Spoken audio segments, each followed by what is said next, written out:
जय श्री कृष्णा। राधे राधे दोस्तों, स्वागत है आपका अपने चैनल पर। आज हम आपके लिए अधिक मास स्नान में सुनी जाने वाली एक बहुत ही सुंदर और अद्भुत सच्ची कथा लेकर आए हैं।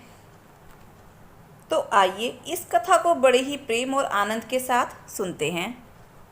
एक घर में एक सास बहू रहती थी। अधिक मास आया तो सास ने बहू से कहा, बहू अब कल से अधिक मास लग रहा है तो मैं रोज़ सुबह अधिक मास नहाऊंगी। तो बहू ने जिज्ञासावश पूछा, सासू माँ ये अधिक मास क्या होता है, मुझे भी बताओ। तो सास बोली, जिस महीने में संक्रांति नहीं होती वह अधिक मास होता है और इसको पुरुषोत्तम मास भी कहते हैं। यह भगवान कृष्ण का प्रिय मास होता है। अतः पुरुषोत्तम मास में सूर्योदय के पहले सुबह उठकर नारायण तारायण और पारायण करना चाहिए। तो बहू बोली, माँ यह भी तो बताओ कि नारायण तारायण और पारायण कैसे किया जाता है। तो सास समझाती हुई बोली कि सुबह सूर्योदय के पहले उठकर नदी या तालाब में स्नान करो, उसके बाद नारायण यानी कि सूर्य नारायण को अर्घ दो और साथ ही ध्रुव तारे का दर्शन करो, जिससे तारायण भी हो जाता है।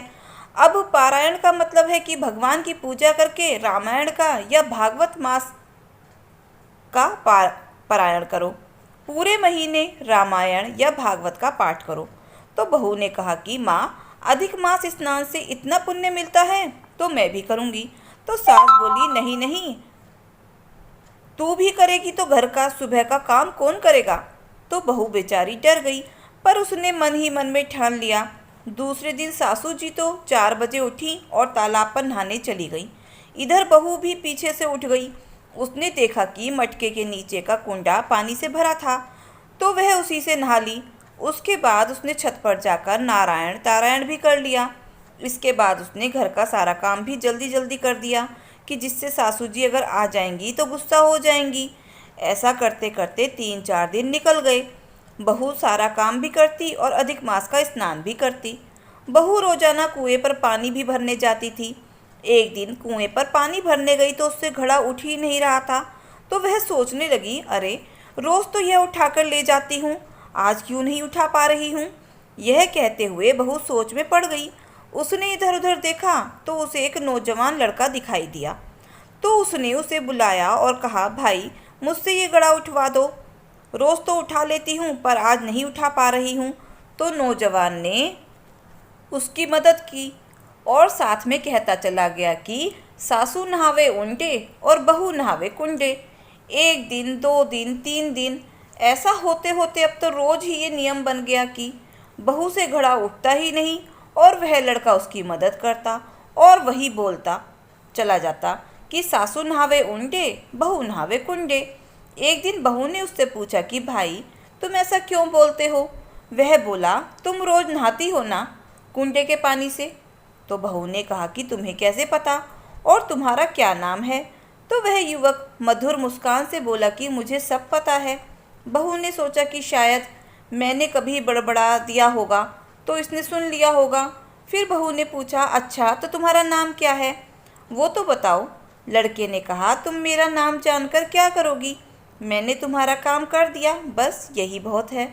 इस तरह दिन बीतते गए। बहू उससे नाम पूछती परंतु वह वही बताता। एक दिन उसने अपना नाम बता दिया कि मेरा नाम दामोदर है। बहू अब उसे दामोदर नाम से ही पुकारने लगी। उधर अधिक मास पूरा होने को आया तो सासू माँ ने बहू से कहा कि कल मैं अधिक मास का जोड़ा जिमाऊंगी, तो कल तू 5 पकवान बना।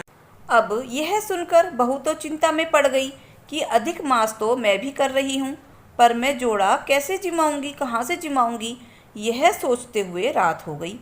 सुबह वैसे ही नारायण तारायण किया और पानी लेने कुएं पर गई। देखा तो दामोदर वहीं था। उसने दामोदर को अपनी समस्या बताई। अब दामोदर ने कहा कि बहन चिंता क्यों कर रही हो, मैं हूँ ना, मैं आ जाऊँगा जोड़ा जीमने। तो बहू बोली, मैं कैसे बुलाऊंगी।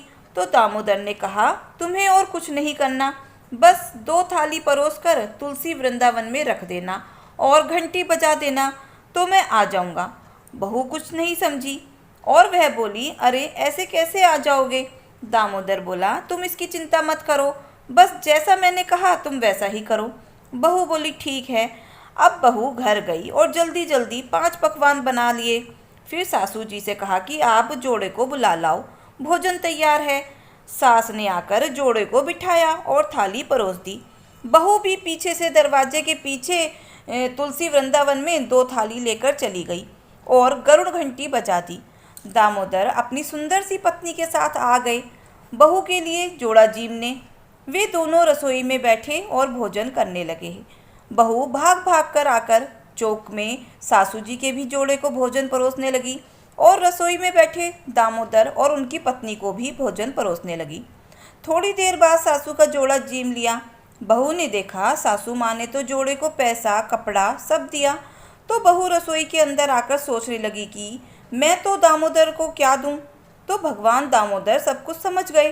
प्रभु ने कहा, तुलसी दल मेरे हाथ पर अर्पण करो। तो बहू झट से तुलसी का पत्ता लाई और रुक्मणी दामोदर के हाथ पर रख दिया।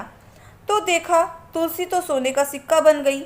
अब बहू तो अचंभे में पड़ गई और बोली, आप कौन हो? दामोदर मधुर मुस्कान के साथ बोले, तू तो बहुत भोली है, तूने मुझे पहचाना नहीं। मैं कृष्ण और ये मेरी रुक्मणी है। इतना कहकर भगवान ने उसे अपने साक्षात दर्शन दिए। बहू तो देखती ही रह गई और भगवान के श्री चरणों में गिर गई और कहने लगी, प्रभु मुझे माफ़ करना, मैंने अज्ञानतावश आपको नहीं पहचाना। भगवान ने उसे आशीर्वाद दिया और जीम कर चले गए। उधर सासू माँ का जोड़ा भी जीम कर चला गया। अब सासू जी ने कहा कि चल बहू, हम दोनों भी भोजन करते हैं। तो इधर रसोई में देखा तो 2 थाली भरी हीरे मोती मणिक से भरे हुए हैं। कलश भी सोने का हो गया और जाते हुए भगवान के पदचिन्ह मिले। सासू जी को आश्चर्य हुआ। उन्होंने बहू से पूछा तो बहू ने पूरी बात बताई। सास बोली, बहू तू तो बड़ी भाग्यवान है, तेरे लिए भगवान श्री कृष्ण स्वयं रुक्मणी के साथ आए। इस तरह सास बहू दोनों का अधिक मास संपन्न हुआ। हे पुरुषोत्तम भगवान, जैसा आपने सास बहू को दिया वैसा पुरुषोत्तम मास नहाने वाली सभी को देना। जय हो पुरुषोत्तम भगवान की, जय हो श्री कृष्ण और विष्णु भगवान की। तो दोस्तों, अगर आपको हमारी कथा अच्छी लगी हो तो प्लीज़ वीडियो को लाइक शेयर और सब्सक्राइब अवश्य करें। धन्यवाद।